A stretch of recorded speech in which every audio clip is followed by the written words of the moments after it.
ओम शांति। आज प्रदर्शनी के इस सीढ़ी वाले चित्र पर चर्चा करते हैं। इस सीढ़ी वाले चित्र को हम थोड़ा अलग तरीके से और नए परिभाषा में उसको समझने का प्रयास करते हैं, क्योंकि साकार मुरलियों में बाबा ने इसकी तारीफ तो बहुत बार की है, लेकिन साकार मुरलियों में 1970 के पहले की बात है।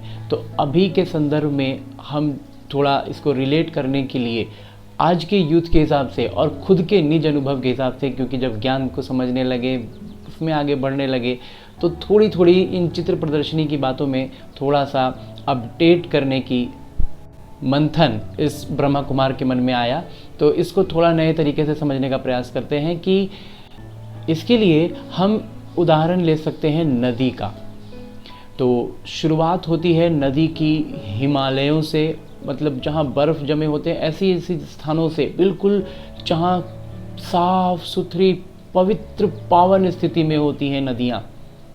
और वो करती क्या है, आगे बढ़ती हैं। आज के जीवन में हम हर कोई क्या कर रहा है, हर एक इंसान, हर एक आत्मा आगे बढ़ने का प्रयास कर रही है। तो वो भी आगे बढ़ती है, नदी लगातार आगे बढ़ती जाती है, अपने जीवन के सफ़र में निरंतर आगे बढ़ती है। लेकिन वास्तविकता में क्या होता है, वो नीचे गिरते रहती है।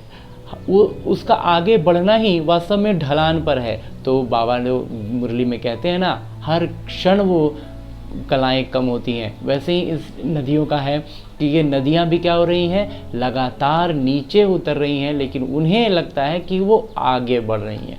तो मानव जीवन के साथ भी ऐसा ही है, उन्हें लग रहा है कि वो आगे बढ़ रहे हैं, लेकिन वो लगातार नीचे गिरते जा रहे हैं। इसको थोड़ा और बेहतर तरीके से समझ सकते हैं कि जब हम जैसे ऐसे नदियाँ जब बहुत जंगलों इस सब में होती हैं, तो उनमें जड़ी बूटियाँ जुड़ती जाती हैं और वो औषधि युक्त हो जाती हैं, वो अच्छी होती हैं, उनकी गुणवत्ताएं और बढ़ती हैं।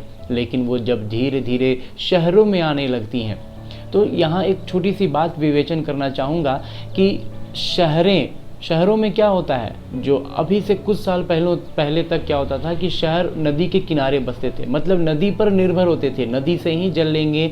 कुछ समय बीतता गया। तो अभी की स्थिति क्या है, अब हम नदियों पर निर्भर नहीं हैं, लेकिन नदियों पर सारा अपने शहर का नाला बहा देते हैं, जिसके कारण बड़ी बड़ी फैक्ट्रियों की गंदगी बहा देते हैं, जिसके कारण वो पूरी शुद्ध प्यारी सी पावन सी नदी जो हिमालयों से निकली थी, वो अब एक नाला दिखाई देती है। सच्चाई थोड़ी कड़वी है, लेकिन वास्तविकता यही है कि जब भी हम किसी शहर के नदी के पास जाते हैं, तो पास जाने से बदबू आने लगती है, काला दिखता है, बिल्कुल नाले की स्थिति बना दी है हमने हर नदी की।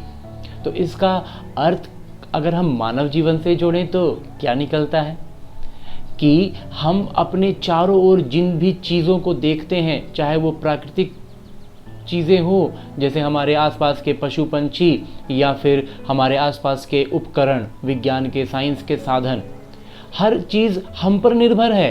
नदियों पर ही निर्भर था ना शहर, तो हर चीज़ हम मनुष्यों पर ही निर्भर है। लेकिन उन्होंने हमें बना क्या दिया है, एक सिर्फ और सिर्फ एक कंज्यूमर।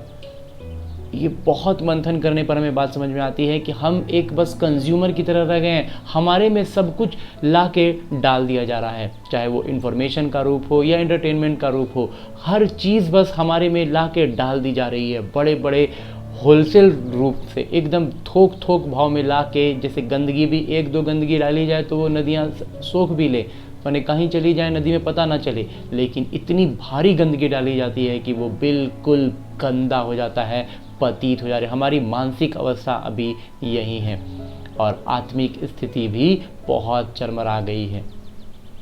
और इसी तरह से जब वो आगे बढ़ता है तो एकदम ऐसी स्थिति में पहुंच जाता है कि गंदे नाले में तब्दील हो गया। लेकिन अब यहाँ एक मौका है। क्या मौका है कि ये जो नदी, जो एक तरह से कहें कीचड़ की स्थिति में है, वो अब शिथिल पड़ा हुआ है, और उसे जब सूर्य की किरणें मिलती हैं, तेज धूप निकलती है, तो क्या होता है, वहाँ से वो सीधा वाष्पित होकर चला जाता है बादलों में, और सारी गंदगी वहीं छूट जाती है, वो वहीं जमी रह जाती है, और वो पानी की वो बूंद वहाँ से उड़ जाती है। तो यहाँ छोटी सी बात जो समझने की है, जो हमारी मानसिक स्थिति, हमारी आत्मिक स्थिति है, इसमें बहुत सूक्ष्म स्तर पर, वो क्या है, पूरा का पूरा नदी ऐसे उठते हुए दिखता है क्या, कि पूरा नदी जैसे नीचे आते हुए दिख रहा था, ऊपर उठते हुए तो नहीं दिखा। कैसे उठा? इतना सूक्ष्म स्तर पर इतनी महीन बदलाव उसमें आया कि गंदगी वहीं रह गई, पानी उड़ गया। इस बात को हमें समझना है कि हमें अपने भीतर के छोटी छोटी आदतों को, छोटे छोटे संस्कारों को बदलना है। तो ऐसे बदलाव ला करके हमें इससे उठ जाना है, ऊपर उठ जाना है, हमें इसमें उलझे नहीं रहना। थोड़ा सा अगर समझ ले तो ये सूर्य है हमारा, ये जो ज्ञान हम देने का प्रयास कर रहे हैं, ये ज्ञान सूर्य परम पिता हैं, जो हमें ये ऊर्जा दे रहे हैं कि हम इस कीचड़ से, इस चीज़ों से एकदम सीधे अलग हो जाएं, बहुत सूक्ष्म स्तर की बातों को समझकर। और जब हम ऊपर चले जाएंगे तो बादलों में, और वापस आएंगे उस बर्फ़ की वादियों में, और बहुत ही शुद्ध पवित्र पावन स्थिति में होंगे। तो ऐसे ही ढेर सारे मंथनों के साथ ये ब्रह्मा कुमार आगे और भी वीडियोज़ को साझा करना चाहता है, करता रहेगा। अभी इस वीडियो को यहीं पर देता हूँ विराम। अच्छा, ओम शांति।